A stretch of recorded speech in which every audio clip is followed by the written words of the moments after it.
Nous sommes le jeudi 20 février de l'année 2020 et vous êtes au rendez-vous de l'actualité sur Canal 3 Bénin. Voici le sommaire. Le chef de l'État s'est exprimé hier sur le 30e anniversaire de la conférence nationale des forces vives de février 1990. C'était à la faveur d'une sortie médiatique au cours de laquelle Patrice Talon a fait la lecture du parcours politique au cours de ces 30 dernières années. Dans cette édition, nous vous proposerons quelques extraits de ses propos. Nous parlerons ensuite des langues maternelles qui seront célébrées dans le monde entier demain vendredi, comme toutes les dates du 21 février. C'est une institution de la Conférence générale de l'Organisation des Nations Unies pour l'éducation, la science et la culture, UNESCO. À la veille de la célébration, le ministre des Enseignements secondaires, techniques et de la formation professionnelle s'est adressé à la nation à travers un message. Et puis nous irons à Lokossa, dans le département du Mono, pour parler du projet d'appui au développement du maraîchage, dont l'ampleur et les implications sur les bénéficiaires ont fait l'objet d'une séance d'information en début de semaine. Une séance organisée par l'Agence d'exécution des travaux d'intérêt public AGETIP Bénin, qui par délégation s'occupe de la maîtrise d'ouvrage de ce projet. Geoffroy Mentin et Florent Dourou nous donneront les détails dans un instant. Voilà pour le sommaire. Bien bonjour et bienvenue aux 13h. Le chef de l'État s'est exprimé hier mercredi sur le 30e anniversaire de la conférence nationale des forces vives de février 1990. C'était à la faveur d'une sortie médiatique au cours de laquelle Patrice Talon a fait la lecture du parcours politique du pays au cours de ces 30 dernières années. Nous vous proposons ici un extrait de ses propos. Patrice Talon. Nous avons fait la preuve qu'ils sont capables de changer leur destin, de subir les mutations. Nous l'avons fait en 90 par la conférence nationale. Et c'est ce que nous célébrons d'ailleurs. Nous disons que ça fait 30 ans qu'on l'a fait. Nous avons cette faculté. C'est pour ça que je dis le Bénin est un grand peuple. Nous sommes capables, à un moment donné, de faire le bilan de notre parcours et de dire stop. On l'a fait il y a 30 ans. Nous sommes en train de le faire à nouveau. Je dis 30 ans après, nous avons instauré la démocratie, les libertés, modèle économie libérale. Nous avons vu que nous n'avons pas été en mesure d'exploiter tout cela pour le développement, qu'on ne s'est pas mis sérieusement au travail. On a pensé que la conférence nationale suffirait à elle seule pour créer la richesse, le développement, les emplois. On vient de constater que non, ça n'a pas suffi. Mais voilà ce qui nous a manqué. Et ça, nous avons dit, nos habitudes, nous allons les corriger. Nous allons faire plus d'efforts, nous allons faire des sacrifices. Nous allons perdre des choses, des libertés qu'on avait et qui devenaient incompatibles avec l'intérêt général. Nous étions pratiquement dans l'anarchie, qui est une forme de démocratie. Vous le savez très bien. L'anarchie est la forme de démocratie la plus avancée. Mais si l'anarchie ne sert pas le développement, on peut mettre fin à ça et dire non, que chacun reste dans le droit chemin. Le peuple béninois l'a montré dans son histoire, dans son parcours. Et ce qui se passe actuellement est l'illustration de cette capacité que nous avons à faire de la mutation pacifiquement. Voilà, Patrice Talon. Et dans cette lecture justement du parcours politique du Bénin au cours de ces 30 dernières années, le chef de l'État n'a pas occulté la question relative à la restriction des libertés. Écoutons à ce sujet le président Patrice Talon. Les libertés ne sont pas compromises. Certaines peut-être. Et je peux vous le dire, pour moi, et quand j'observe mon pays, j'observe la manière dont les choses évoluent, le pays change tout doucement à nos yeux, je n'ai pas l'impression que nous avons perdu la liberté de faire ce qui est permis et compatible avec l'intérêt général. On a peut-être perdu la liberté de faire impunément ce qui n'est pas compatible avec l'intérêt général ou ce qui est préjudiciable à l'intérêt général. Est-ce que vous n'avez pas l'impression que cette ambition que le monde entier, y compris le Bénin, que nous avons eue en disant la critique des médias, quels que soient ses travers, doivent être préservés. Et c'est pour cela que partout dans le monde, on a dit il faut dépénaliser les délits de presse et qu'il n'y ait que des condamnations financières civiles. Mais aujourd'hui, nous sommes confrontés à la cohabitation de l'Internet qui a fait une éruption spectaculaire dans ce domaine, de sorte qu'on ne sait plus exactement qu'est-ce qui relève des médias, qu'est-ce qui relève de la presse professionnelle et qu'est-ce qui relève simplement de l'intox et de l'activisme. Donc nous sommes dans un environnement aujourd'hui qui remet tout en cause, qui exige que nous ayons une lecture plus sérieuse de cet environnement-là. Voilà, les réformes engagées depuis son arrivée au pouvoir en avril 2016 ont été aussi au cœur des débats, des réformes qui, nous le savons, provoquent quelques grincements de dents au sein de la population. Mais le chantre du nouveau départ les justifie. Écoutons à nouveau Patrice Talon. Je note que mon pays a besoin de satisfaire ses besoins les plus essentiels. L'eau, l'électricité, les pistes rurales, la route, l'école, la santé, tout nous manque. Je pense que quand on a des biens à partager, on peut avoir une idéologie du partage. Comment? Qui fait quoi? Qui prend plus que qui fait quoi? Mais quand tout vous manque, quand vous n'avez rien, votre seule idéologie, c'est de tout faire pour qu'il y ait le minimum.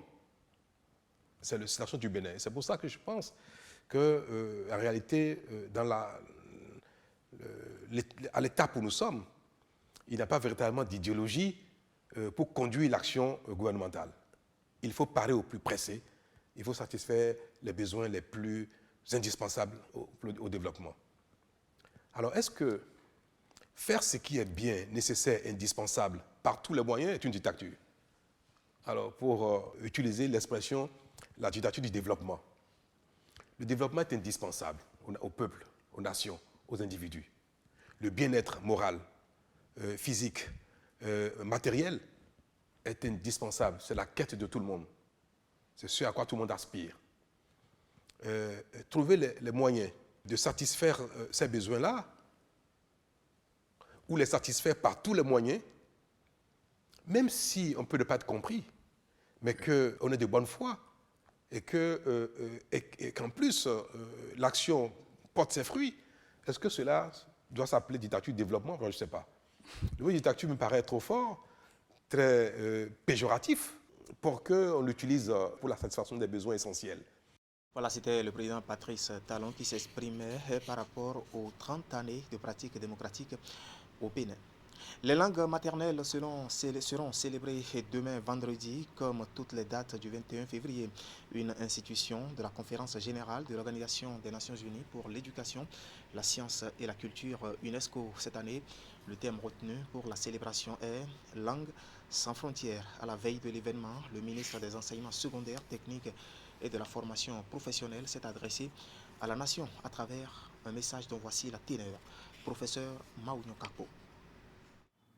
Chers compatriotes, à l'occasion de la célébration, le 21 février 2020, de la Journée internationale de la langue maternelle, je voudrais réitérer à toute la communauté béninoise tout l'engagement du gouvernement à œuvrer pour l'instauration et la pérennité de la diversité linguistique, gage d'un développement durable.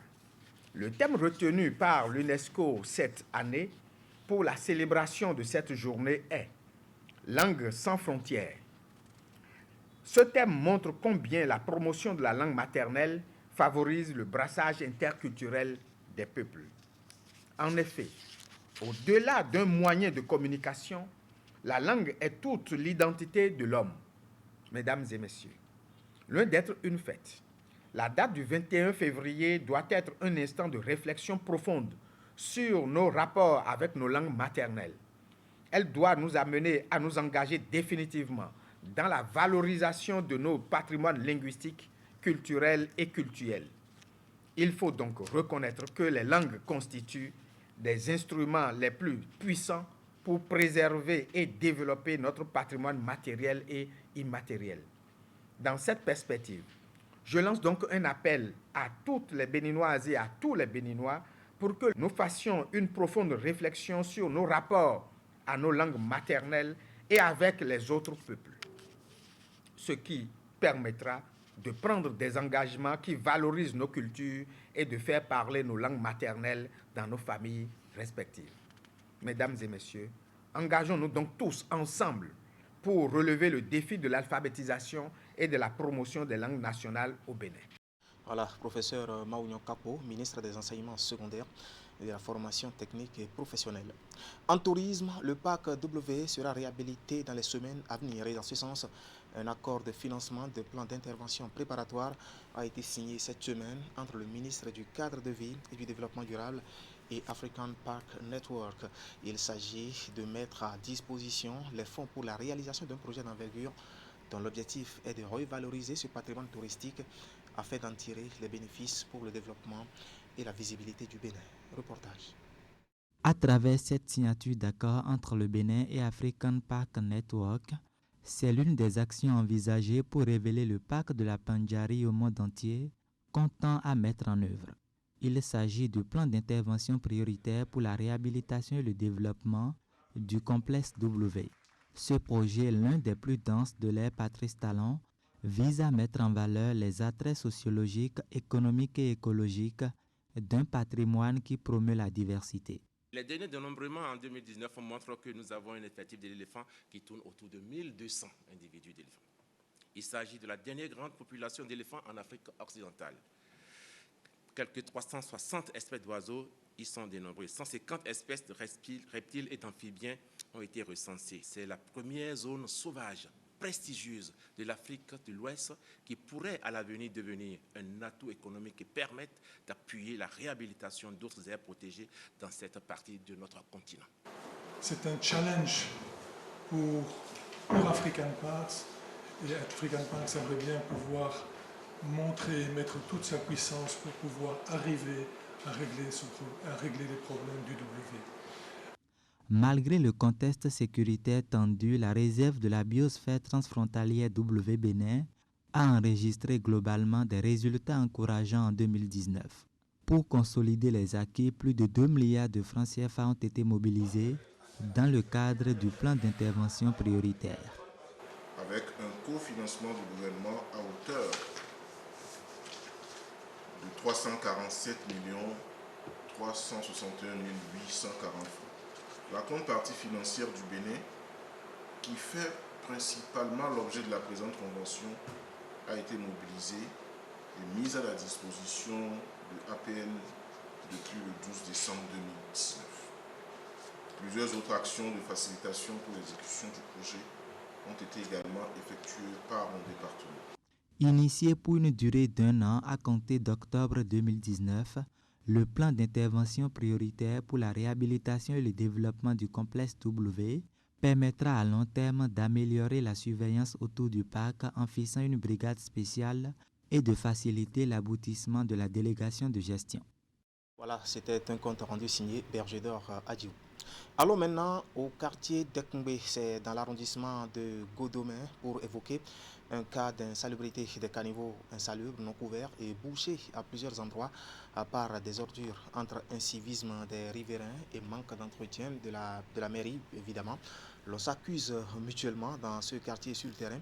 Ce sont des mouches et les moustiques qui dictent la loi aux populations riveraines. C'est un constat signé Ulrich Gaba, mais commenté ici par Ali Moumouni.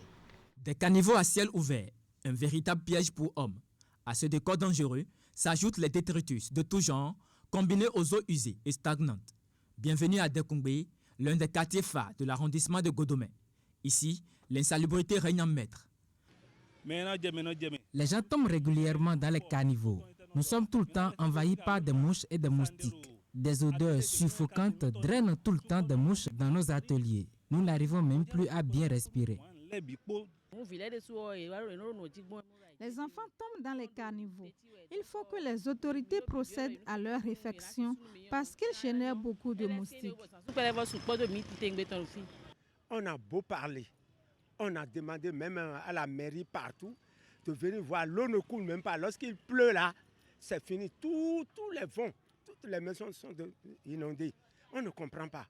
Si pour les uns, cette situation est la conséquence de l'incivisme des populations elles-mêmes, pour d'autres, par contre, la grande responsabilité incombe à la mairie d'Abomey-Calavi, qui non seulement a laissé les caniveaux ouverts, mais peine également à les curer régulièrement. Les gens viennent déverser les ordures dans les caniveaux nuitamment. Si nous les fermons, ils viennent aussitôt les ouvrir.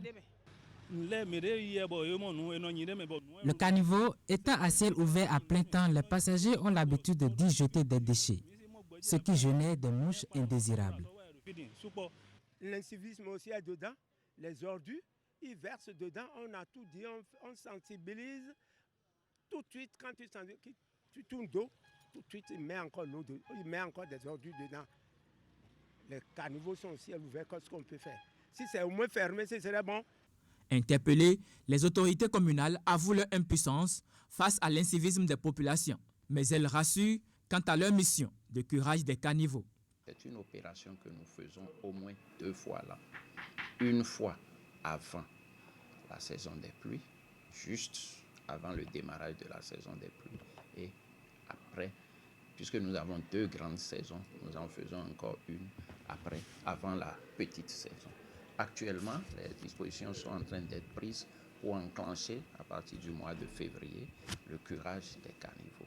Mais entre-temps, entre 2 curages, si les populations sortent de quelqu'un, un citoyen dont la maison est à côté d'un caniveau, sort de sa maison et vient déverser des ordures dedans, vient déverser des eaux usées dedans, vous voyez le problème que cela pose. Le seul moyen que la mairie a aujourd'hui, c'est de pouvoir sensibiliser la population. Parce que c'est de l'incivisme. Aujourd'hui, c'est des biens publics. Et les biens publics, ça nous appartient à nous tous. Nous devons tout faire pour que des milliers de francs qui ont été investis pour pouvoir construire ces trucs-là, nous pouvons tout faire quand même pour les garder en état, pour que de façon pérenne, nous puissions l'utiliser. Entre plainte et indignation, les populations ne savent plus à quel sein se vouer. Certains riverains préfèrent prendre leur destin en main pour nettoyer leurs devantures afin de réduire les nids de moustiques et l'odeur suffocante qui envahit leur maison. J'ai beaucoup dépensé dans le but de trouver une solution à ces caniveaux. 30 minutes avant votre arrivée, j'ai encore remis de l'argent à un proche pour qu'il m'achète de quoi les fermer. On a du mal à respirer à cause des odeurs nauséabondes qu'ils dégagent. Ces actions éparses sont devenues monnaie courante à Dekungbe. Mais pour la plupart des riverains, l'on continue d'espérer la prompte réaction de la mairie pour corriger l'image de ces caniveaux devenus de véritables réceptacles d'ordures de tout genre. Oui, l'incivisme gagne donc du terrain à Dekungbe. C'est un quartier de Godomé. Quelles sont l'ampleur et les implications du projet d'appui au développement du maraîchage, bien sûr, sur les bénéficiaires? La question était au cœur d'une séance d'information qui s'est déroulée mardi dernier à Lokossa, dans le département du Mono. Une séance organisée par l'Agence d'exécution des travaux d'intérêt public, AGETIP Bénin, qui, par délégation, s'occupe de la maîtrise d'ouvrage de ce projet. On va faire le point avec Geoffroy Mentan et Florent Dou. La phase départementale du PADMAR, projet d'appui au développement du maraîchage, peut commencer. Et cette séance d'information en est la preuve. Elle est organisée par l'Agence d'exécution des travaux d'intérêt public, AGETIP, Bénin, qui s'occupe de la maîtrise d'ouvrage du projet dans sa composante relative aux aménagements maraîchers résilients. Elle a permis d'échanger sur le contenu du travail à effectuer avec les maires des communes concernées ou leurs représentants ainsi que d'autres acteurs déconcentrés. Les périmètres maraîchers aménagés sur ces différents sites couvrent une superficie totale de près de 100 hectares. En sa qualité de maîtrise d'ouvrage délégué, l'AGETIP Bénin assume les responsabilités des études, de lancer les appels d'offres, de réaliser les travaux, de signer les marchés avec les entreprises et de faire le suivi de la gestion des contrats, de l'organisation des réceptions provisoires et définitives, de la mise en œuvre de la surveillance environnementale lors des travaux et de la participation aux missions de supervision et de suivi organisées par la commission de suivi mise en place par le POCAR ou le PADMAR.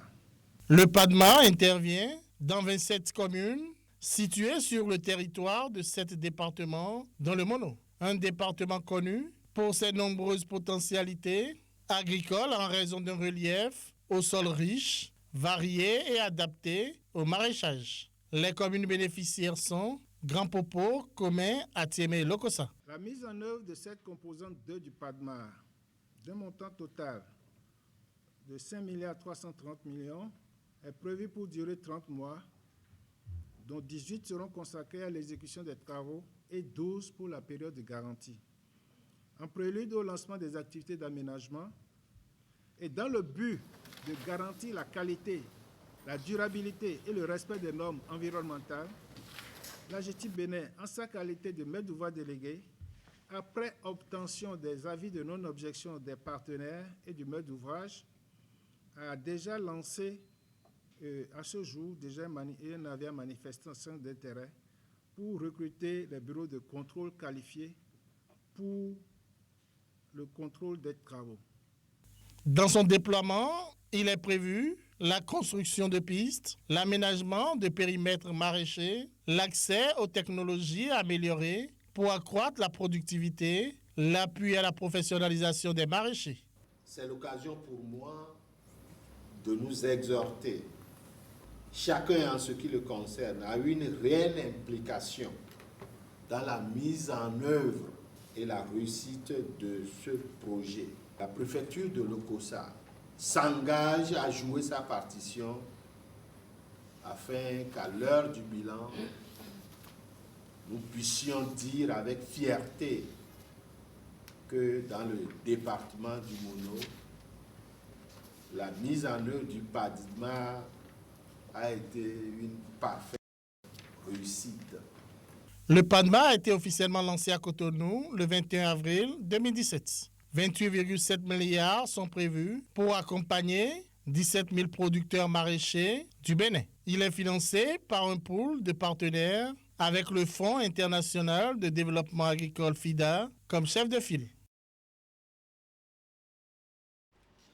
Voilà, en somme, un projet confectionné pour venir en aide au monde des maraîchers au Bénin. Ainsi va l'actualité cette mi-journée sur Canal 3 Bénin. Toute l'équipe technique et celle de la rédaction qui m'accompagne vous remercie de nous avoir suivis. Le prochain rendez-vous de l'actualité, ce sera à 16h et ce sera bien sûr le bulletin. Moi, je vous retrouve demain, vendredi, lorsqu'il sonnera à 13h. Bon appétit.